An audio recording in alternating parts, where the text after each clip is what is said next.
Thank you for everything you've done. Well, try. Okay, folks, want to take your seats. You don't want to miss this next speaker.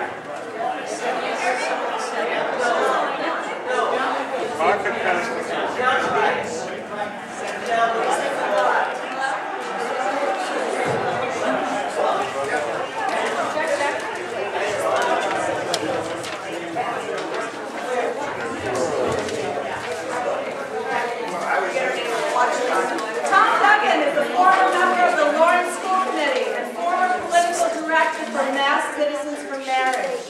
He has been a reporter and columnist for the Massachusetts News, the North Andover Citizen, Rumbo newspaper, and the Lawrence News. He has also been a talk show host and producer for various radio stations. Tom is currently publisher and owner of the Valley Patriot newspaper and has been a talk show host on WCAP in Lowell for the last 9 years. Please welcome Tom Duggan.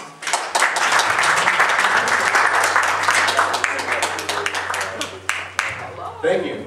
Got a little bit of feedback. I'm going to try and take care of that.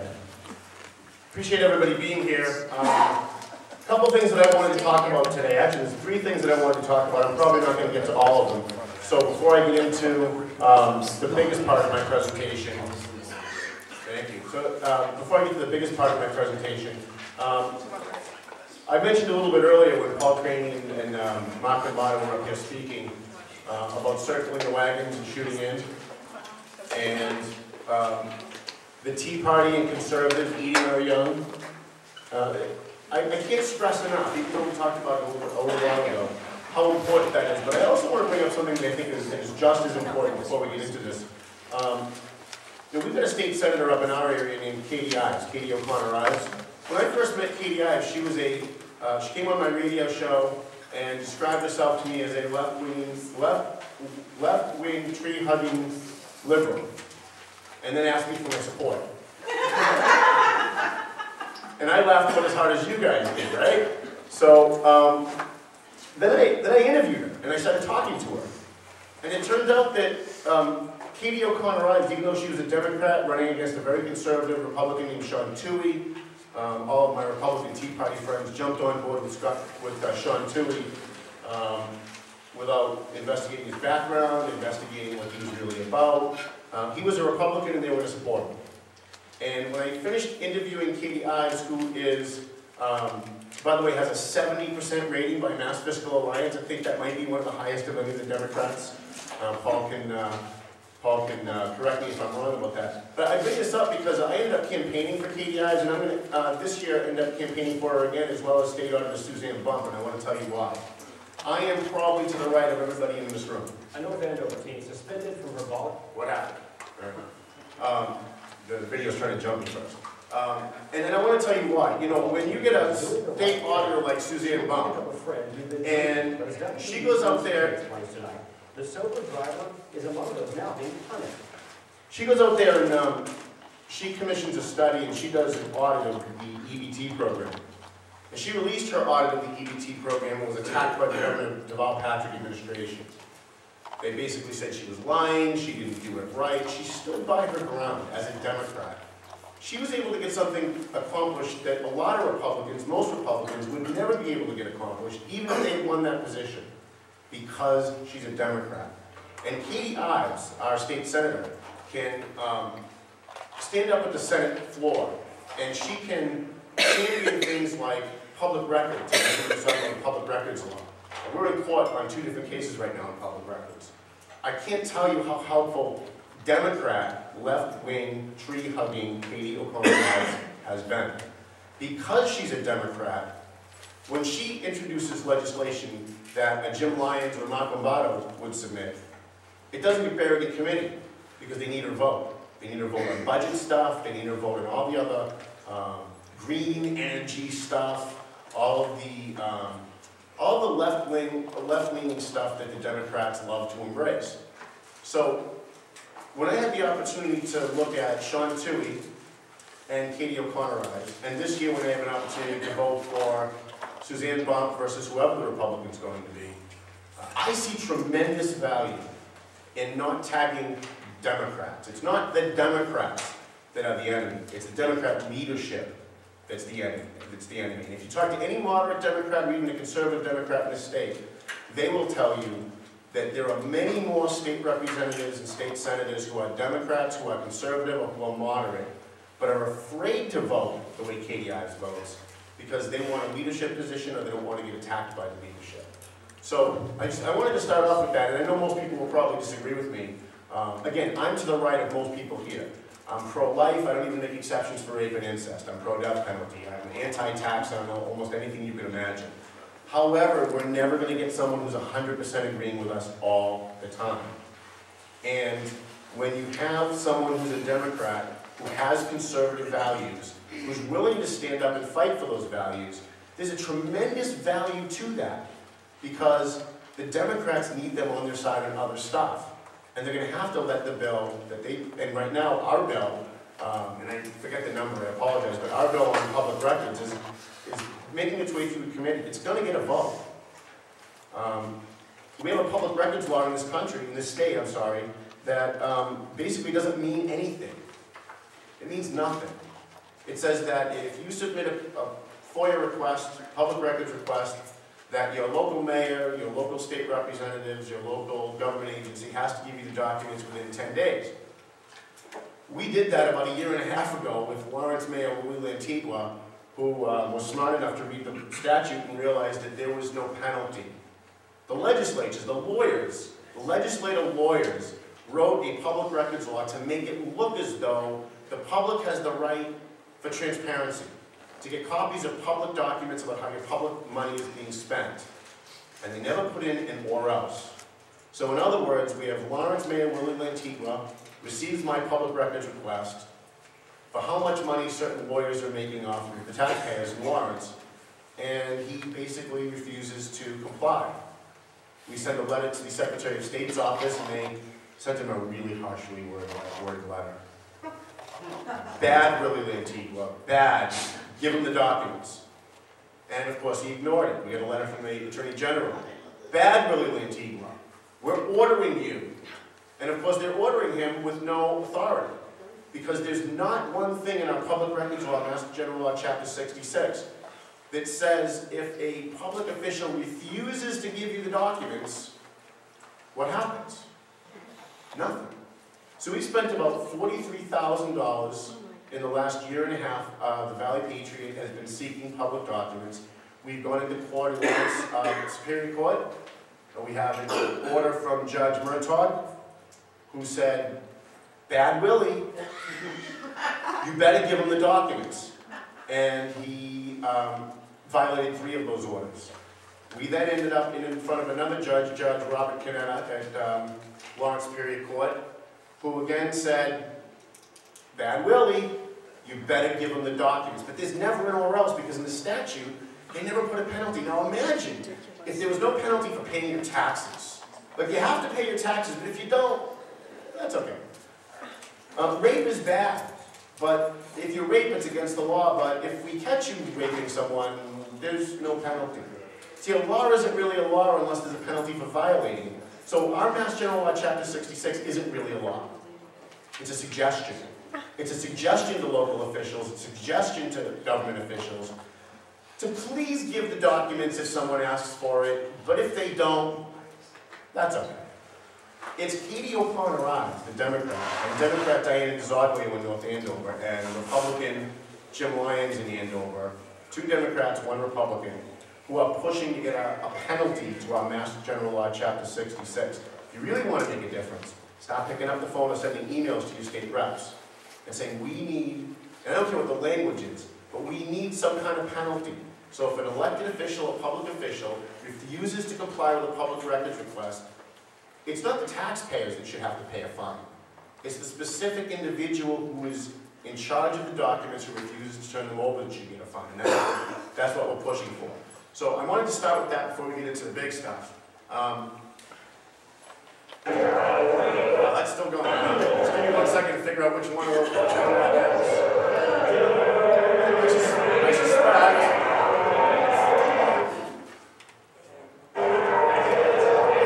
There we go.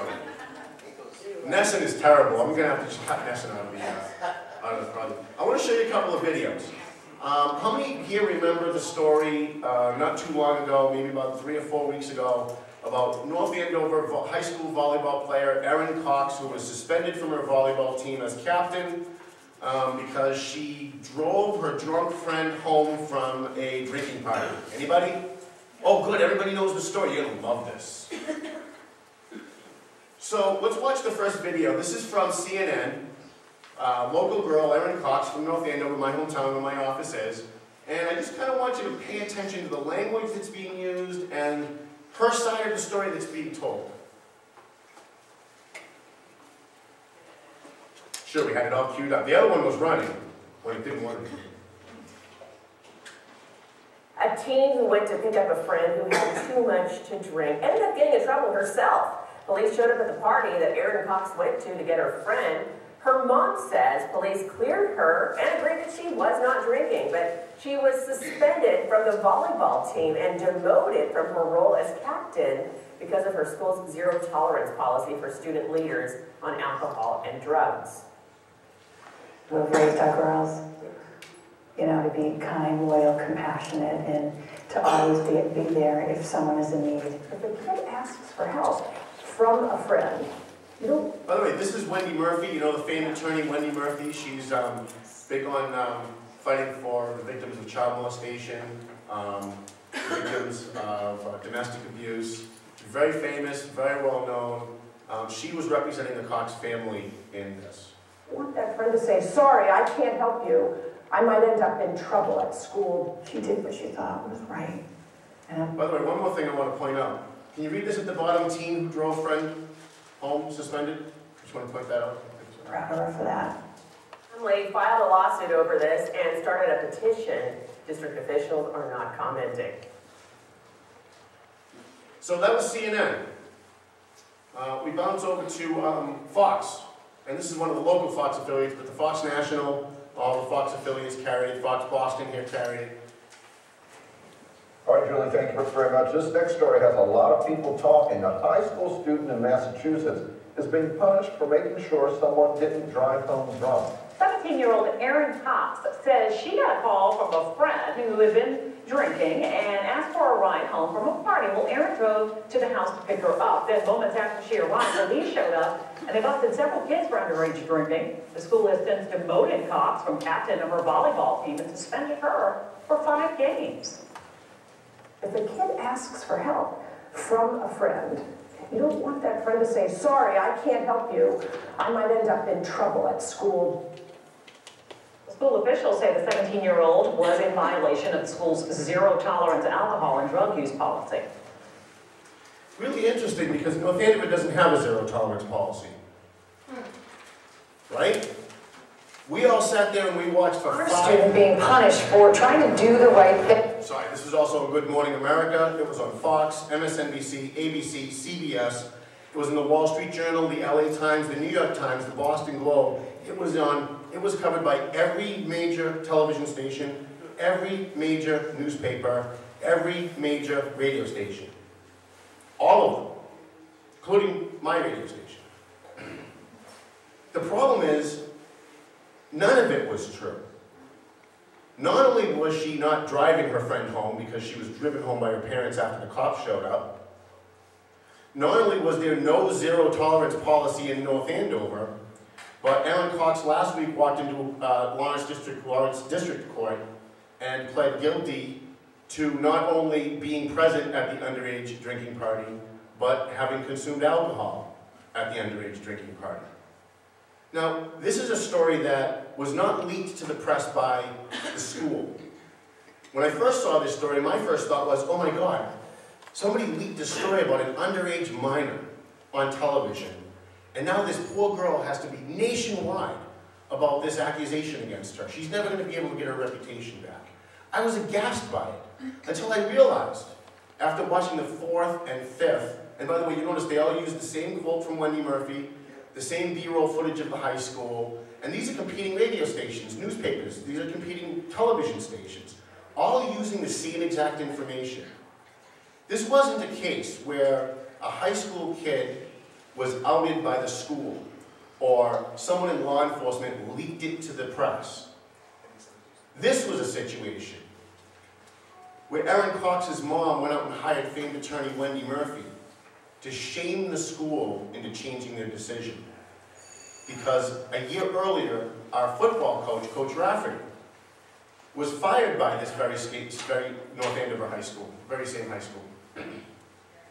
And the public outrage about Coach Rafferty being fired caused the principal to rehire him, setting up a precedent for when Erin Cox gets caught by the police at a drinking party, for her mom not to go out and hire an attorney to sue the school because she believed her daughter. And I think at the beginning she believed her daughter, and that's why she did this. We'd all do that for our kid, right? But she hired a media lawyer. She hired Wendy Murphy to go on Fox News, CNN, MSNBC, and all of the rest of them with her phony narrative. And here's how they got away with it. They got away with it because Erin Cox is a minor. So they could go out and they could say anything that they wanted, knowing that the schools couldn't dispute it, because if the schools disputed it, they'd be violating that minor's privacy. Legally, if the principal or the superintendent had gone to Fox News and said, this is just a lie, it's not true, and tried to prove it, they'd lose a multi-million-dollar lawsuit. It would never even get to court. They'd end up having to settle it out of court. So the Valley Patriot did some research on this. We found that Erin Cox's mom had gone into court and filed a TRO a week prior to the media blitz that you guys all saw. Didn't say anything about her daughter not being charged. Didn't say anything about her daughter being innocent. She talked about how she was there to drive her friend home. By the way, the friend was never found. The friend was never found. Okay? Now, if I was called to a drinking, if I called Christine Morabito and said, I'm drunk, can you come get me? And she came and she got in trouble because she was there to help bail me out, I would be the first guy on Fox News saying, hey, wait a minute. Please don't blame her for my indiscretion. As a friend, as a good friend, I'd be on Fox News and CNN saying, hold on a minute. Erin Cox is a hero. She was there to save me. That never happened. Here's what else never happened.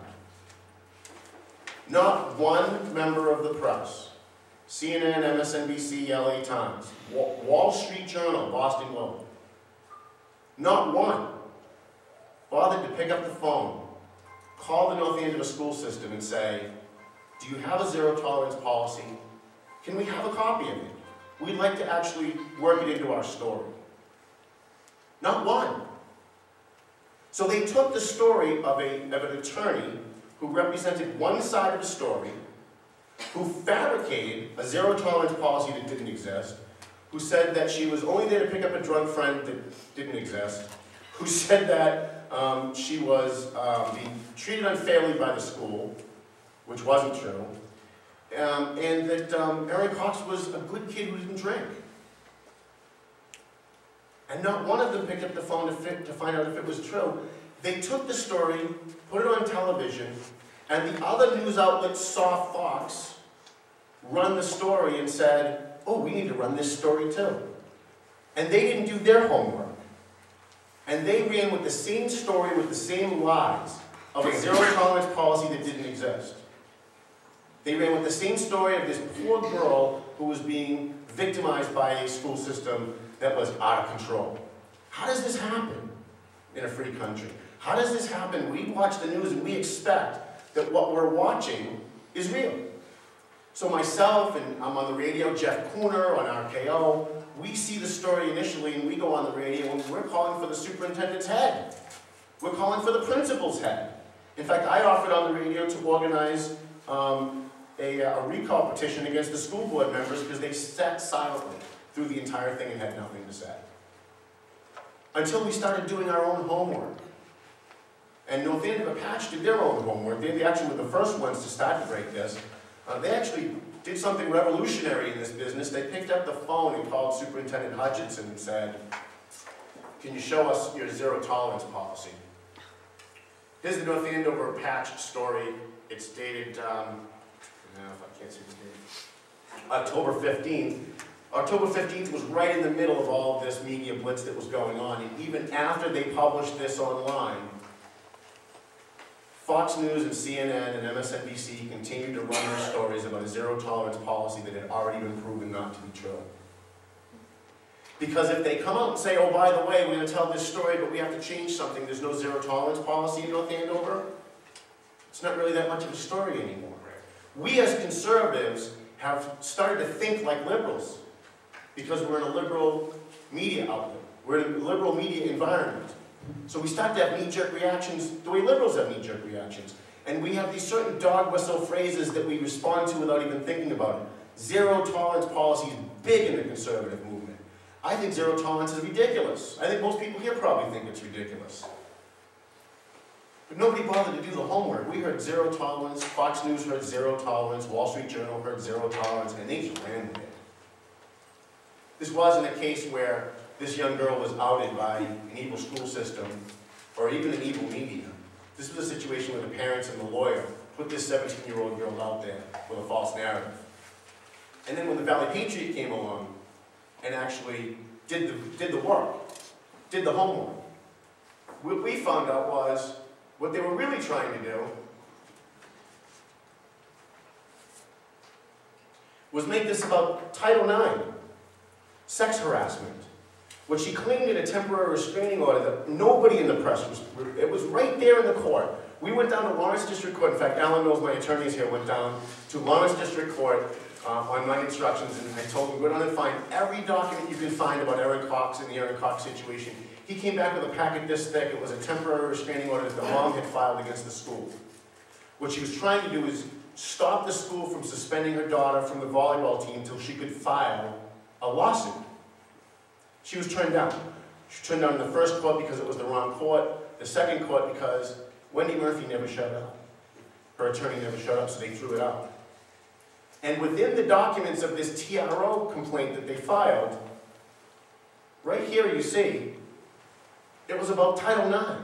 It was about the football player that had been suspended the year earlier, which the coach ended up getting fired for, because he was this football quarterback was at an underage drinking party. And the football coach decided rather than going through the regular process, he was going to bench the kid for the Thanksgiving Day game and not tell anyone. So the principal fired him. And the public outrage, no one knew that story. We found that story out by going through the Erin Cox documents. She cited that in her documents and said Erin Cox is being picked on because she's a girl. There was none of that on CNN. And by the way, that TRO was filed a week and a half before CNN and MSNBC and Fox News did their report. And they bothered to pick up the phone. One person, Shepard Smith, comes on Fox News and starts talking about this. The guy's got like 15 college interns. Not one of them could have called Lawrence District Court and said, "Are there any documents? Can we get them?" Not one of them called the superintendent of schools and said, "Do you have a zero tolerance policy?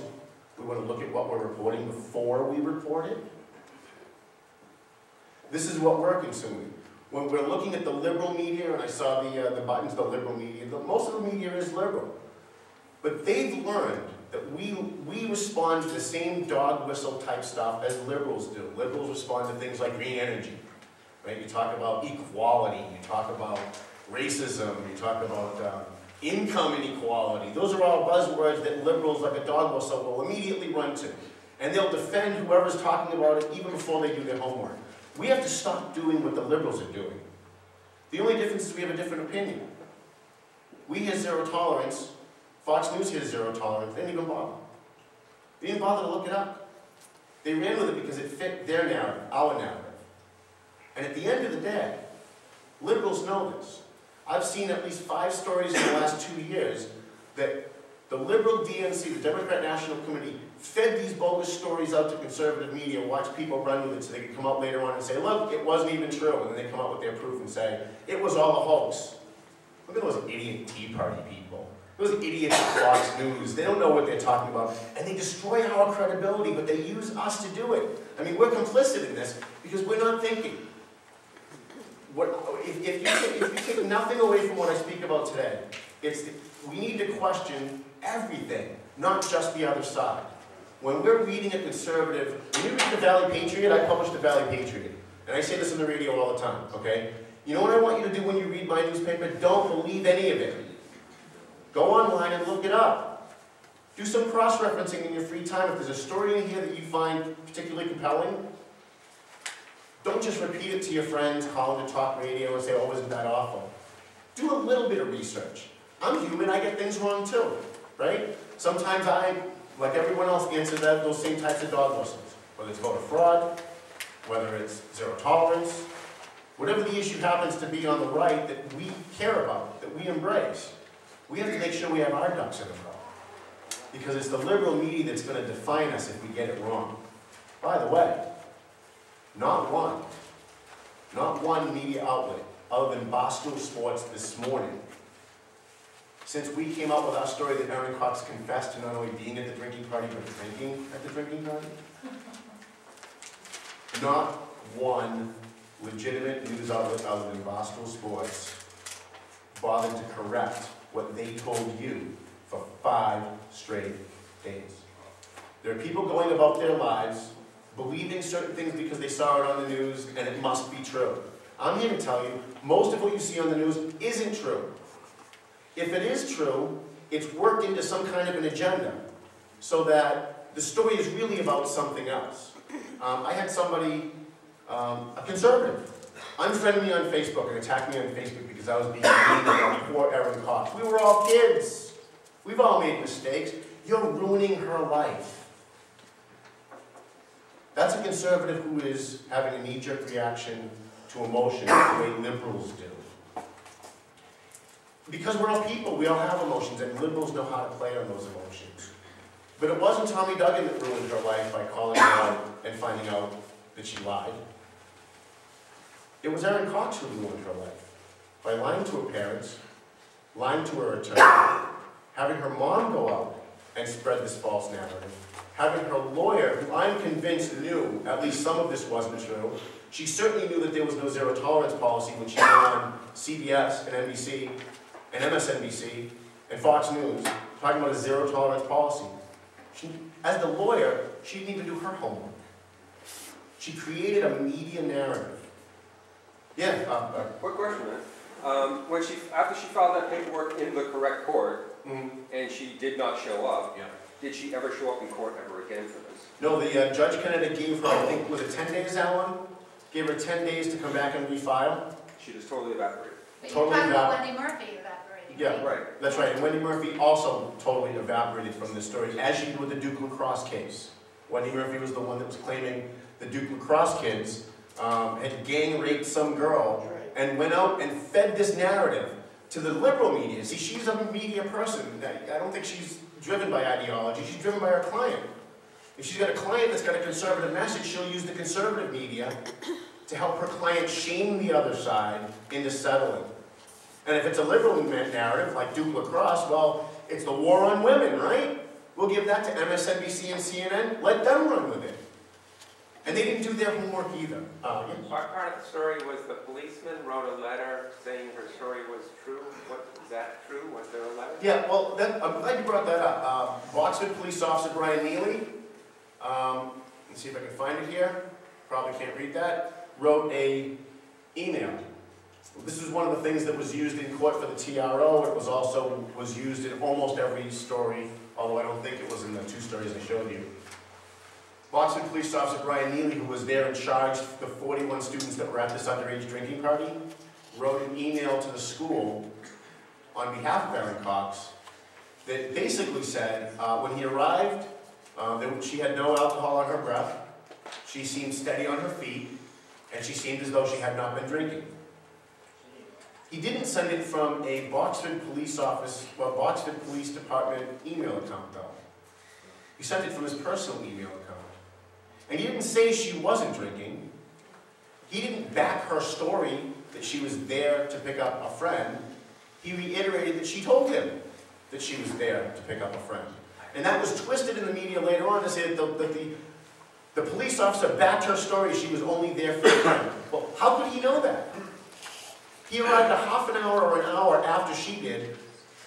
How does he have any personal knowledge as to why she showed up when he showed up an hour later? But the media never said anything about that. And even today, even right now, the national news media and most of the local news media, even now that we have corrected the story, now that we've gone out and put the right story out there that she confessed, there was a TRO. It was really about trying to file a multi-million-dollar Title IX sex discrimination case. And it was really about shaming the schools, knowing that they couldn't respond.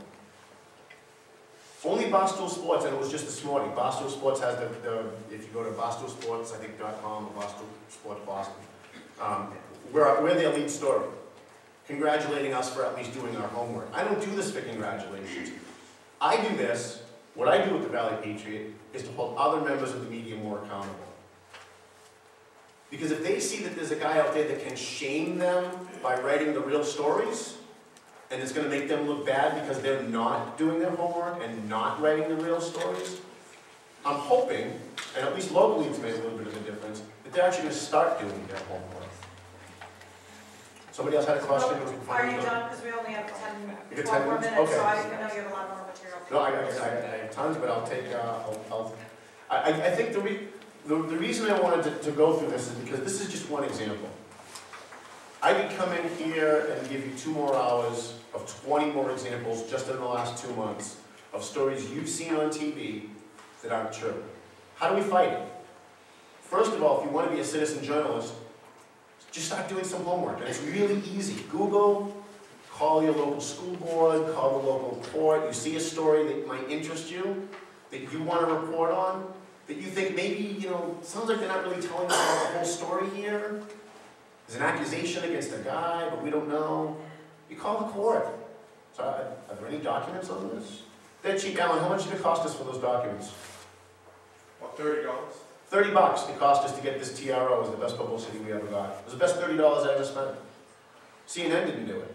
CNN could have had a Pulitzer Prize story had CNN called the Lawrence court and got a copy of these documents and blew this out as a Title IX story, because that's what it really was. It was a Title IX story. Fox News could have had a Pulitzer. And if you guys want to be citizen journalists, if you guys are interested in making our liberal news media, mostly liberal news media, but even the conservative news media, more responsible, more accurate, more interested in telling the truth than getting a quick hit on dog whistle issues like zero tolerance, it's super, super easy. I'm not a genius, trust me. I'm probably the dumbest guy in this room. I really am. It doesn't take a genius to do it. But you can Google information. You can, if you get a friend that's a police officer in a certain department, or a friend that's a teacher in a certain school, call them off the record, ask them, hey, what are you hearing about this? And if they're hearing, hey, there might be something more to this, start digging. Write it on your blog, and forward it to guys like me. There's a lot of guys out there like me, who have small conservative newspapers that really are interested in the truth. Because if you can start filtering it through us, through the smaller blogs, the smaller newspapers, we can filter it up the food chain. You know, I've got a friend at the Boston Herald, I've got friends at the Boston Globe, I've got friends at most of the TV stations in Boston. That's how you fight back. You don't fight back against Fox News, you don't fight back against CNN, you do it at the local level. Whenever you see a local story go viral, just start doing a little bit of research, because I guarantee you 99% of the time the national story got it wrong. Or they got a major element of the story wrong. In this story, they got it all wrong. Every single element, if you took notes, every single element of this story was wrong. All of it. And how did they get it? A lawyer who represented a client, who has friends in the media, who has a contract in the media, fed it to the press, put the buzzwords in, made up zero tolerance, didn't even exist. She just put it in because she knew Fox would run with it. We all consumed it. And how many other stories are there out there? How many? I can't even tell you. I don't want to depress you. But I would say that 80 to 90% of what you see on TV, it's just a lie. The only way to correct that is you guys. You guys have the knowledge at the local level. Wendy Murphy didn't know the guy, the security guy at Lawrence District Court. I did. And I called him and said, if you see Aaron Cox come through your doors, I want you to send me a text. And he did. And then I started texting friends of mine that are police officers that I knew were important on criminal matters, and said, Erin Cox is in the building, she's probably being arraigned on her underage thing. Can you get over near the juvenile side and see what you can find out? And they did. You guys have the greatest network in the world, your friends and family. The people that you grew up with, the guy that you know that works at the court. Call them, ask them off the record. Once they give you that information, now you know where to go. Now you've got something to track. And you can make them more responsible. I know we've certainly made the Lawrence Eagle Tribune way more responsible than they've ever been. Because they know if they get it wrong, within seconds, I'm going to have the right story up online. I'm going to call their sources and ask their sources, were you quoting correctly? Most of the time they say no. Did they get the story right? Most of the time they say no. Will you talk to me on the record? I want to correct it for you, and they will. Time? How are we doing on time? 10 minutes. I got 10 minutes, okay. Last night, I'm going to wrap up with this, because this goes along with media. I've been doing media for a very long time. The news media has these obsessions. Even Fox News I put on in the hotel. I'm staying here locally and put on the hotel TV last night. I put on local Fox News Boston. One of the stories was about New England Patriot player Gronkowski. Anybody see that story? Was in a bar a couple of nights ago or a week ago, however long it was. He was joking with an Asian guy. He was, you know, making some kind of racial jokes like, "Oh, you like a sushi." I think we were doing that last night at the sushi bar, right? Off the record. Off the record, of course. The guy he was joking with was Asian and didn't have a problem with it. But it was on Fox News last night. How is that news? How is that news? Every single night I watch all the news stations because that's my job, and there's at least one story about somebody who said something that was insensitive to gays, that said something that was insensitive to blacks, that said something that was insensitive to Latinos. How is that news? When I grew up, I was taught sticks and stones. Sticks and stones will break your bones, right? Names will never hurt me. Today, a name makes the news. How is that news? Because the liberal premise in the media, even those who work in conservative media, a lot of them are liberal, and a lot of the producers are liberal, and they still have this premise in their head that we have to protect women. There's shrinking violence. I thought we were supposed to be equal. We have to protect gays from awful names because then they'll run home and they'll cry, right? Wow, is that a stereotype? We have to protect blacks and Latinos from racially insensitive language. Do we? I grew up in Lawrence. I heard the N-word 5,000 times a day before lunch by Latinos calling each other the N-word. And what's sad is I have to say N-word, right? There are words that we're not even allowed to say if you're a certain race. Why? Because that's the construct the media has set up. Every single time, in fact, last night at 1 in the morning when we watched Fox News at the hotel, and I saw the rebroadcast of the news, and they did the Gronkowski thing. You know what the next story was? There was a lesbian waitress, who someone left on a note on her bill that said, "We're not going to give you a tip because we don't agree with your lifestyle." That was on the news. I was a waiter for like 4 years. I can't. If that's news today, I'd probably still have some of my old receipts of some of the stuff people put on it. But it wasn't about my race, so I guess that was okay. It wasn't about my sexual lifestyle, so I guess that's okay. So you can insult somebody today. You can call them a no-good effing SOB and your mother is a whore. That's okay. But if you call somebody a fag, that makes the news. Every time you see it, you want to make a difference. Every single time you see it, run to your news, run to your laptop, fire off a quick email. 2 sentences. I just saw your story on whatever. How is this news? This is not news. Think about the police officers that were shot at, people who were killed in Afghanistan, a missing child. The 3 minutes they spent on Gronkowski and the lesbian last night on Fox News Boston, and I'm only picking on them because that's what I was watching, they couldn't have spent that 3 minutes telling you about a kid that's missing, telling you about a woman that's missing, telling you about somebody who's got Alzheimer's that walked away from a nursing home, something you could have actually done something about. Why do they do this? Because while they're talking about Gronkowski, while they're talking about the lesbian, while they're talking about somebody who made an insensitive comment, they're not doing any work. That doesn't take any work at all. They go on Facebook, they see a story about a waitress. Hey, that's great news. I don't have to do any work. Send them an email and ask them when they're going to start doing some work. Because they didn't do any work on Aaron Carls. They didn't do any work on Gronkowski. They didn't do any work on the lesbian waitress. And I feel bad for the lesbian waitress. But you want to know the funniest part of all of this? This is what I'll wrap up with. We'll take a minute or 2 questions. At the end, and I don't know who the broadcaster was, good for him because I'd say his name out loud. At the end, they wrapped it all up with something to the effect of, I wish I'd written it down. The anchor looks into the camera and says, "But I hope she really understands that there are more good people out there than bad." Really? Because I watch your channel every night and all I see is bad, bad, bad. And when you turn on BBC, you see what's going on in Syria and Iraq and Afghanistan and Africa and starving people and people killing each other. It doesn't seem to me like there's more people out there that are good than bad, but that's my opinion. In fact, that's an opinion, period. So why is a news guy talking about it on what's supposed to be fact and news? When you start responding, as Mark Lobato said to state reps, they listen.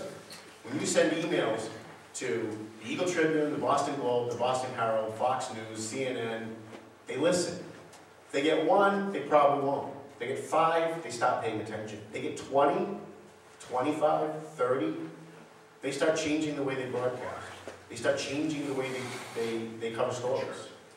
And if you really want to be a citizen watchdog, if you really want to make an effect, going after CNN is not going to do it, but doing it at the local level is. John, and by the way, thank you. Thanks, Tom. I think you and Adam hit on 2 very important things. And first, I think the reason why the media reports crap is because it sells, because we consume it. I mean, if nobody thought it, nobody watched Fox when they were talking about Gronkowski. I mean, the second you said Gronkowski, my ears went up. I'm a football fan, huge Pats fan. I'd read that article in a second. And whether it's true or not, I mean, I would go to it. If it was about another terrible thing about someone with Alzheimer's walking away, I'd scoot right by, right? So that's the reason. I think what's relevant here that Adam hit on and you hit on, and the trade is extraordinarily good at this, so I want Tom's feedback on this. Us as bloggers and us as citizen journalists, there's nothing more important than the headline. If the headline didn't have the word Gronkowski in it, goodbye, could care less. Right. You know what I mean? Tom, how do we, as citizen journalists, how do we get that headline? How do we get them to take the bait and then keep them engaged past the first paragraph and whatever's bolded? Like, you do that very well with your paper. How do we do it as citizens? How do we, do you have any thoughts on capturing people's attention?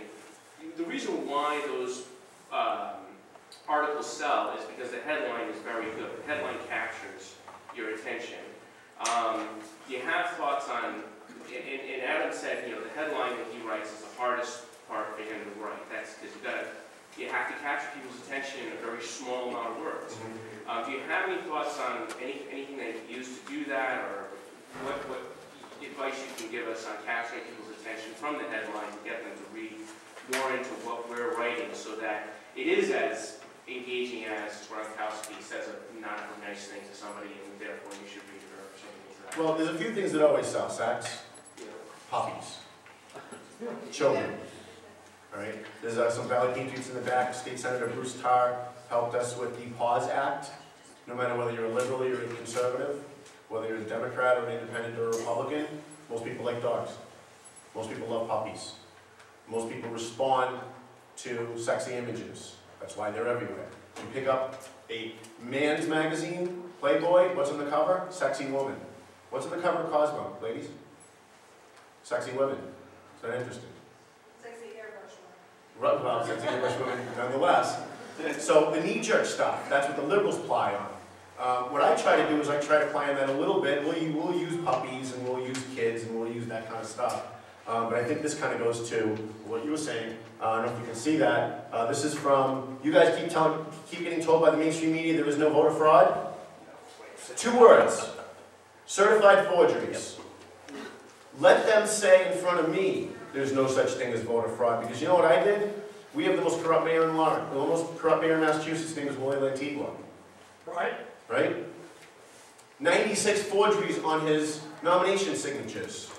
The Eagle Tribune didn't go down and look at them. His opponents did not go down and look at his nomination signatures. They knew they were running against a guy who's been corrupt for 20 years, and even his opponents didn't go down to the Lawrence City Hall and ask for copies of his nomination signatures. There's nobody out there doing the research, folks. The most important thing you can do is research. And it's not hard. It doesn't take, this took me 5 minutes. I walked down to City Hall. I gave them $5 for the copies. They made Xeroxes. I brought them home and I started looking through them. And there's a bunch of these in the back. 96 forged signatures. 96. And by the way, you'll see, when you look at the check marks next to them, Willie Lantigua's election department certified them all as good. Certified every one of them as good. Tom, how does that go nowhere? In other words, you got it right there. How does that go nowhere? Because one thing that you need to understand about the press is that government doesn't respond to the press. They only respond to complaints. So we can write all of the forgery stories that we want.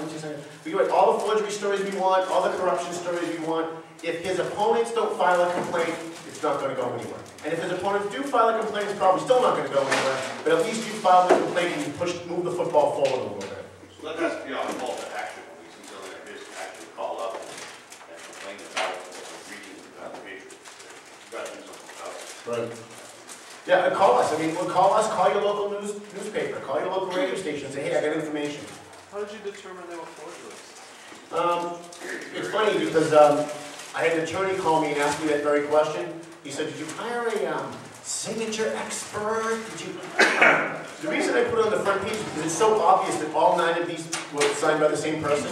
It's so obvious that even the guy who was going through it, who was putting check marks next to their name, I mean, when you look at it, When I tell you they're forgeries, it's a good question. But when you physically actually look at it, it's so patently obvious that the same person signed all of these. And yet, someone in the Lawrence Election Department put check marks next to every one of these names.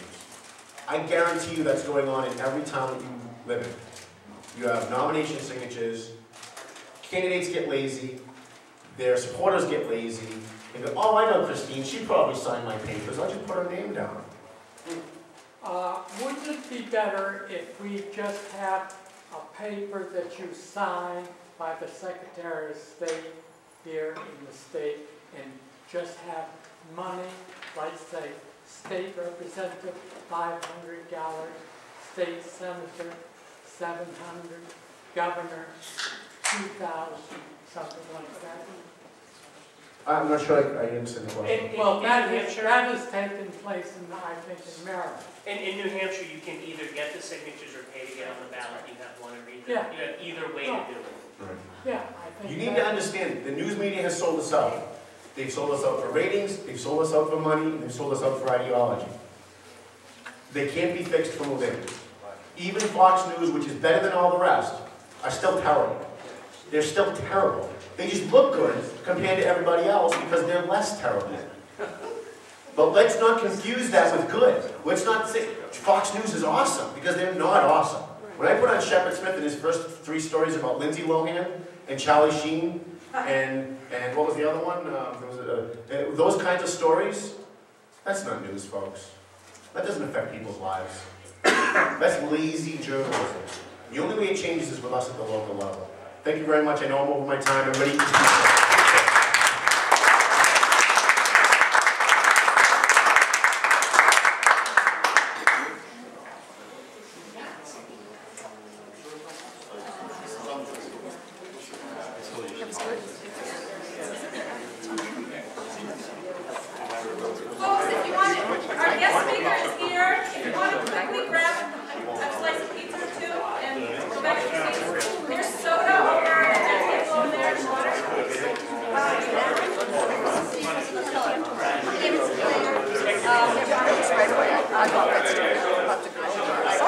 I tried to start it. Me too. I'm sure.